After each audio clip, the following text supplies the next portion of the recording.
प्राथमिक एवं कंपोजिट विद्यालयों बाल बाटिका कक्षा हेतु ईसीसीई एजुकेटर की सेवाएं प्राप्त किए जाने के संबंध में एजुकेटर्स की भर्ती शुरू हो चुकी है। जियो आप देख रहे हैं अपनी स्क्रीन पर, साथ साथ 2025 का ये जियो है और महानिदेशक स्कूल शिक्षा एवं राज्य परियोजना निदेशक कार्यालय समग्र शिक्षा विद्या भवन निषादगंज लखनऊ के द्वारा सेवा में जिला विशिष्ट शिक्षा अधिकारी समस्त जनपदों को प्रेषित किया जा चुका है।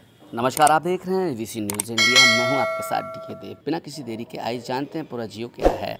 जाके आप स्क्रीन पर देख रहे हैं वार्षिक कार्य योजना एवं बजट 2025 और 26 में प्राप्त अनुमोदन के क्रम में स्वीकृत 8,800 परिषदीय प्राथमिक एवं कंपोजिट विद्यालयों में बाल बाटिका कक्षा हेतु ईसीसीई एजुकेटर की सेवाएं प्राप्त की जाने के संबंध में महोदय कृपया उपर्युक्त विषयक शासनादेश संख्या 81/2025 इतने दिनांक 27 जून 2025 संलग्न 1 का संदर्भ ग्रहण करने का कष्ट करें, जिसके द्वारा वार्षिक कार्य योजना एवं बजट 2025-26 में आवर्तक मद के अंतर्गत 8,800 विद्यालयों में संचालित को लोकेटेड आंगनवाड़ी केंद्रों बाल वाटिका में मानव संसाधन ईसीसी एजुकेटर उपलब्ध कराए जाने हेतु विस्तृत दिशा निर्देश निर्गत किए गए हैं। तत्क्रम में शासनादेश की प्राप्ति संलग्न करते हुए निर्देशित किया जाता है कि शासनादेश संख्या इतने में दी गई व्यवस्था के अनुसार 8,800 को लोकेटेड आंगनवाड़ी केंद्रों बाल बाटिका हेतु मानव संसाधन ईसीसी एजुकेटर उपलब्ध कराए जाने हेतु कार्रवाई जेम पोर्टल के माध्यम से दिनांक 30 सितंबर 2025 तक पूर्ण कराना सुनिश्चित करें।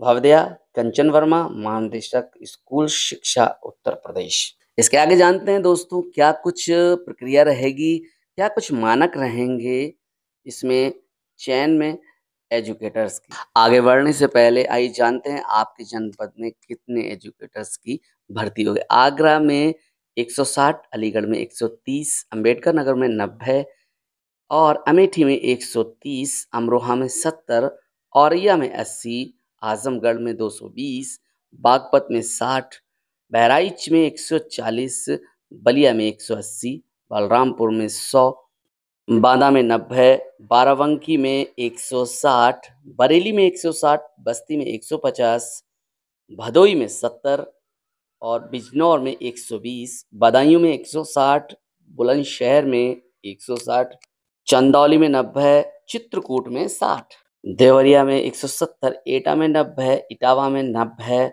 फैजाबाद में 120, फर्रुखाबाद में 80, फतेहपुर में 140, फिरोजाबाद में 100, गौतम बुद्ध नगर में 40, गाजियाबाद में 50, गाजीपुर में 170, गोंडा में 170, गोरखपुर में 210, हमीरपुर में 80, हापुड़ में 40, हरदोई में 210, हाथरस में 80, जालौन में 90, जौनपुर में 220, झांसी में 90, कन्नौज में 90, कानपुर देहात में 110 और कानपुर नगर में 100, कासगंज में 70, कौशाम्बी में 80, कुशीनगर में 150, लखीमपुर खीरी में 160, ललितपुर में 70, लखनऊ में 90, महाराजगंज में 130, महोआ में 30, मैनपुरी में 100, मथुरा में 110, मऊ में 100, मेरठ में 140, मिर्ज़ापुर में 140, मुरादाबाद में 90, मुजफ्फरनगर में 100, पीलीभीत में 70, प्रतापगढ़ में 180, प्रयागराज में 210, रायबरेली में 210, रामपुर में 70, सहारनपुर में 120, संभल भीमनगर में 80, संत कबीर नगर में 100, शाहजहांपुर में 160, शामली प्रबुद्ध नगर में 40, श्रावस्ती में 60, सिद्धार्थ नगर में 140, सीतापुर में 200, सोनभद्र में 80, सुल्तानपुर में 130, उन्नाव में 160 और वाराणसी में 90, यानी कि ग्रांड टोटल 8,800 पद सृजित हैं। इस पर एजुकेटर्स की भर्ती होगी। आगे जियो में जानते हैं क्या कुछ कहा है उप सचिव ने। प्रेषक आनंद कुमार सिंह, उप सचिव उत्तर प्रदेश शासन सेवा में महानिदेशक स्कूल शिक्षा उत्तर प्रदेश लखनऊ। बेसिक शिक्षा अनुभाग 5 लखनऊ, दिनांक 27 जून 2025। विषय वार्षिक कार्ययोजना एवं बजट 2025-26 में प्राप्त अनुमोदन के क्रम में स्वीकृत 8,800 परिषदीय प्राथमिक एवं कंपोजिट विद्यालयों में बाल बाटिका कक्षा हेतु ECCE एजुकेटर की सेवाएं प्राप्त किए जाने के संबंध में महोदय उपर्युक्त विषय का अपने पद संख्या प्री प्राइमरी EECE एजुकेटर 1695/2025-26 दिनांक 9/6/2025 का संदर्भ ग्रहण करने का कष्ट करें, जिसके माध्यम से वार्षिक कार्ययोजना एवं बजट 2025-26 में प्राप्त अनुमोदन के क्रम में स्वीकृत 8,800 परिषदीय प्राथमिक एवं कंपोजिट विद्यालयों में बाल वाटिका कक्षा हेतु मानव संसाधन ECCE एजुकेटर का चयन जिला स्तर पर करने हेतु शासनादेश निर्गत किए जाने का अनुरोध किया गया है। 2 नंबर पे है, उल्लेखनीय है कि वर्ष 2025-26 में प्रोजेक्ट अप्रूवल बोर्ड शिक्षा मंत्रालय भारत सरकार द्वारा अनुमोदित 8,800 परिषदीय प्राथमिक एवं कंपोजिट विद्यालयों में बाल वाटिका कक्षा हेतु मानव संसाधन ECCE एजुकेटर की सेवाएं उपलब्ध कराए जाने हेतु 11,360,448 लाख रुपए की स्वीकृति प्राप्त हुई है। तदनुसार प्राप्त स्वीकृति में क्रम में 8,800 विद्यालयों में संचालित आंगनवाड़ी केंद्रों बाल वाटिका हेतु मानव संसाधन की उपलब्धता सुनिश्चित की जानी है। उक्त मानव संसाधन ECCE एजुकेटर के रूप में संबंधित विद्यालयों के आंगनवाड़ी केंद्रों को विद्यालय की बाल वाटिका कक्षा के रूप में विकसित करने एवं आंगनवाड़ी केंद्रों में नामांकित 3 से 6 आयु वर्ष के बच्चों को पूर्व प्राथमिक शिक्षा प्रदान करेंगी। ECCE एजुकेटर संविदा पर सेवा प्रदान करने के माध्यम से अवरुद्ध किए जाएंगे को लोकेटेड आंगनवाड़ी केंद्रों बाल वाटिका में पूर्व प्राथमिक शिक्षा की व्यवस्था हेतु मानव संसाधन हेतु प्रस्ताव पर निम्नवत दिशा निर्देश निर्गत किए जा रहे हैं। नंबर 1, राज्य स्तर पर पूर्व प्राथमिक कक्षाओं हेतु शिक्षण प्रक्रिया मानव संसाधन आदि से संबंधित बिंदुओं के निर्धारण हेतु राज्य स्तर पर निदेशक राज्य शैक्षिक अनुसंधान एवं प्रशिक्षण परिषद उत्तर प्रदेश की अध्यक्षता में 8 सदस्यीय समिति का गठन किया गया है। समिति की मुख्य संस्तुतियों के आधार पर मानव संसाधन के अवस्थापना आदि का निर्धारण करते हुए निविदा पर सेवा प्रदाता के माध्यम से चयन किया जाएगा। नंबर 2, प्रदेश के समस्त 75 जनपदों में 8,800 विद्यालयों के परिसर में अवस्थित आंगनवाड़ी केंद्रों बाल वाटिका हेतु प्रति केंद्र एक ECCE एजुकेटर संविदा पर आउटसोर्सिंग के माध्यम से, जिसका मानदेय 10,313 रुपये प्रति माह के आधार पर अधिकतम 11 माह हेतु रखा जाए। उक्त पर चयन हेतु निम्नवत आर्हताएं निर्धारित हैं। अब आइए जानते हैं किस तरीके से चयन किया जाएगा, क्या मानक है, क्या आर्हताएं। आइए सबसे पहले जान लेते हैं इस पद का क्या नाम होगा। ECCE यानी कि early childhood care and education educator. पदों की संख्या होगी 8,800।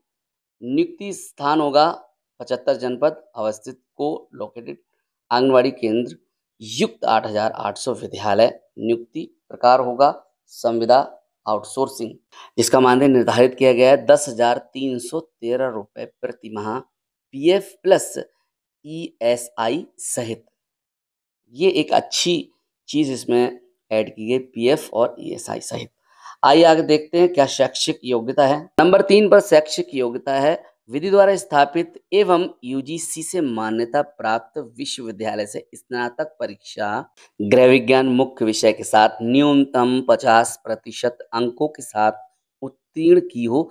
आरक्षित वर्गों के लिए नियमानुसार अंकों में 5% की छूट की जाएगी। अथवा नर्सरी अध्यापक शिक्षा यानी कि NTT/CT नर्सरी DPSE का काम कम से कम 2 वर्ष की अवधि का डिप्लोमा अथवा समकक्ष योग्यता जो कि राष्ट्रीय अध्यापक शिक्षा परिषद से मान्यता हो। अर्थात इसमें लास्ट में कहा गया है समकक्ष योग्यता जो कि राष्ट्रीय अध्यापक शिक्षा परिषद से मान्यता, यानी कि राष्ट्रीय अध्यापक शिक्षा परिषद से जो भी डिग्री मान्यता प्राप्त है वो आवेदनकर्ता की अधिकतम आयु 1 जुलाई 2024 को 40 वर्ष से अधिक ना हो। ये ध्यान रखें, 1 जुलाई 2024 को आपकी जो उम्र है वो 40 वर्ष से अधिक नहीं होना चाहिए, तभी आप अप्लाई कर पाएँगे। नियम के चौथे बिंदु में कहा गया है ईसीसी एजुकेटर्स का कार्य एवं दायित्व। आयु वर्ग 3 से 6 वर्ष के बच्चों को औपचारिक शिक्षा हेतु तैयार करना।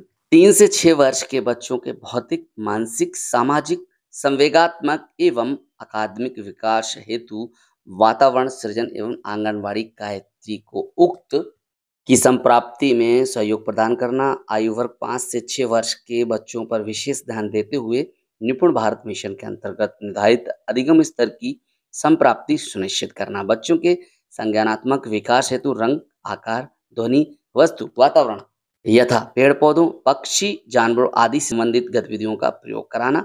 आंगनवाड़ी कार्यकर्ती को बच्चों के साथ अन्य क्रियाकलापों यथा खेल, नाटक, पिकनिक, क्षेत्र भ्रमण, संगीत, हाथ के कार्य आदि हेतु कार्य योजना बनाते हुए कार्य करना।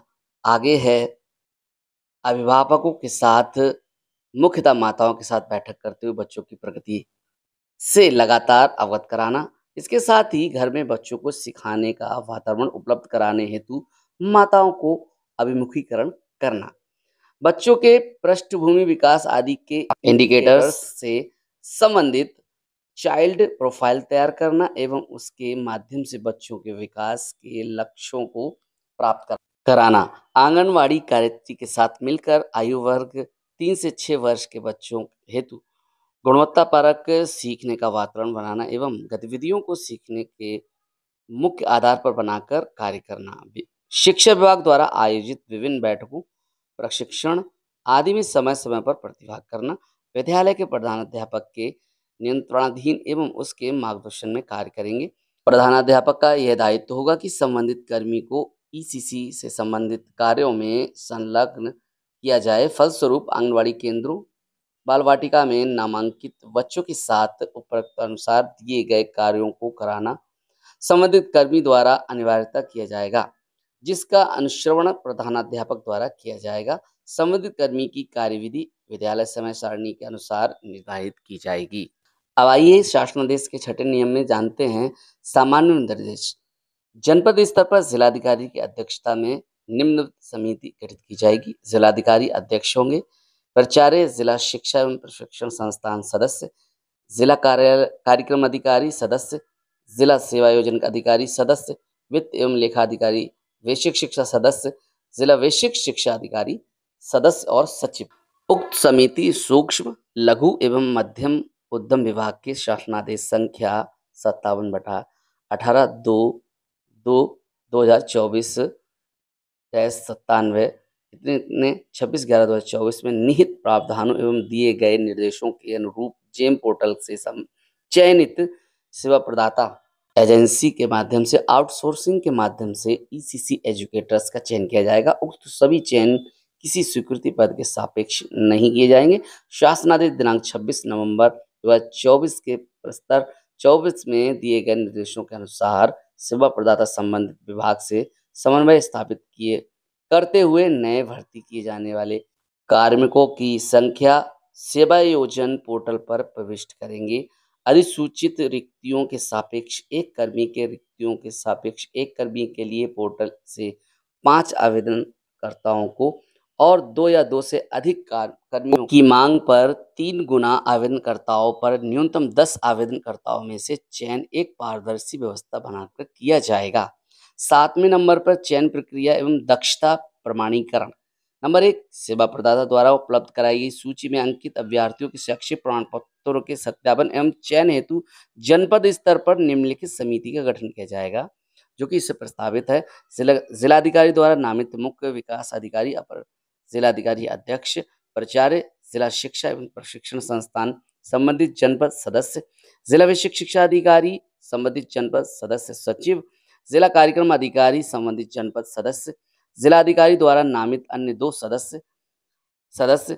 उक्त समिति द्वारा सेवा प्रदाता द्वारा उपलब्ध कराई गई अभ्यर्थियों की सूची में अंकित अभ्यर्थियों की शैक्षिक योग्यता संबंधित प्रमाण पत्रों का मूल अभिलेख का मिलान करते हुए सत्यापन किया जाएगा। सेवा प्रदाता द्वारा उपलब्ध कराई गई अभ्यर्थियों की सूची मेरिट के आधार पर उक्त समिति द्वारा तैयार की जाएगी। मेरिट सूची हाई स्कूल, इंटर, स्नातक, डीपीएसई, एनटीटी एवं संबंधित डिप्लोमा शैक्षिक योग्यता हेतु निर्धारित अर्हता के आधार पर के प्राप्तांकों के प्रतिशत के योग के औसत के आधार पर प्रत्येक जनपद मेरिट सूची अवरोही क्रम में तैयार करेगा। यदि 2 या 2 से अधिक अभ्यर्थियों की परीक्षाओं में प्राप्तांकों के योग का औसत समान होने की स्थिति में अधिक आयु वाले अभ्यर्थियों को वरीयता दी जाएगी। यदि आयु में भी समानता होती है तो ऐसी दशा में अंग्रेजी वर्णमाला के क्रम में वरीयता प्रदान की जाएगी। प्रत्येक परीक्षा के प्रतिशत को दशमलव के 2 अंकों में पूर्णांकित राउंड ऑफ किया जाएगा। 4 नंबर पर विद्यालय चयन हेतु काउंसलिंग। इस प्रकार तैयार मेरिट लिस्ट में क्रम संख्या 1 में अंकित अभ्यर्थी के सम्मुख जनपद के उन सभी विद्यालयों की सूची जिसमें कोलोकेटेड केंद्र से जनपद लक्ष्य के सापेक्ष विद्यालयों की संख्या निर्धारित की जाएगी। चयन हेतु प्रस्तुत किया जाएगा। संबंधित द्वारा विद्यालय चयन करने के पश्चात यह विद्यालय सूची में लॉक करते हुए अगले अभ्यर्थी के सम्मुख अवशेष सूची प्रस्तुत करते हुए विद्यालय का चयन कराया जाएगा। उक्त काउंसलिंग का कार्य भी उपरोक्तानुसार बिंदु संख्या 1 में गठित समिति द्वारा किया जाएगा। 5 नंबर पर उपरोक्तानुसार चयनित अभ्यर्थी को ऑफर लेटर जिला विशिष्ट शिक्षा अधिकारी की उपस्थिति में उसी दिन सेवा प्रदाता एजेंसी द्वारा प्रदान किया जाएगा। चयन प्रक्रिया विभाग द्वारा निर्धारित की जाने के संबंध में सेवा प्रदाता संस्था द्वारा सहमति प्रदान की जाएगी। उपरोक्त अनुसार चयन संबंधी किसी भी प्रकार की विसंगति शिकायत संबंधित प्रत्यावेदन पर विचार एवं निर्णय हेतु जिलाधिकारी के सम्मुख जिला विशिष्ट शिक्षा अधिकारी के माध्यम से प्रस्तुत किया जाएगा एवं जिला अधिकारी द्वारा उक्त प्रत्यावेदन का निस्तारण कराया जाएगा। उक्त के संबंध में मुझे ये कहने का निर्देश प्राप्त हुआ है कि कृपया वार्षिक कार्य योजना एवं बजट 2025-26 में प्राप्त अनुमोदन स्वीकृत के क्रम में परिषदीय प्राथमिक एवं कंपोजिट विद्यालयों में अवस्थित को लोकेटेड 8,800 आंगनबाड़ी केंद्रों, बाल वाटिका में आयु वर्ग 3 से 6 वर्ष के बच्चों हेतु ईसीसीई एजुकेटर की सेवाएं संविदा पर सेवा प्रदाता के माध्यम से अवरुद्ध कराने की प्रक्रिया को इस शर्त के साथ अनुमति प्रदान की जाती है कि उक्त सभी चयन किसी भी स्वीकृत पद के सापेक्ष नहीं किए जाएंगे। भवदीय आनंद कुमार सिंह, उप सचिव। तो मित्रों, ये था एजुकेटर्स का जियो। अधिक से अधिक लोगों तक आप शेयर कीजिए ताकि इस बेरोजगारी भरे जीवन में और बेरोजगारी भरे समय में किसी को ज़्यादा नहीं तो तिनके को डूबते का सहारा मिल सके। जनहित में इसको जारी कीजिए। जय हिंद, जय भारत, वंदे मातरम, सत्यमेव जयते।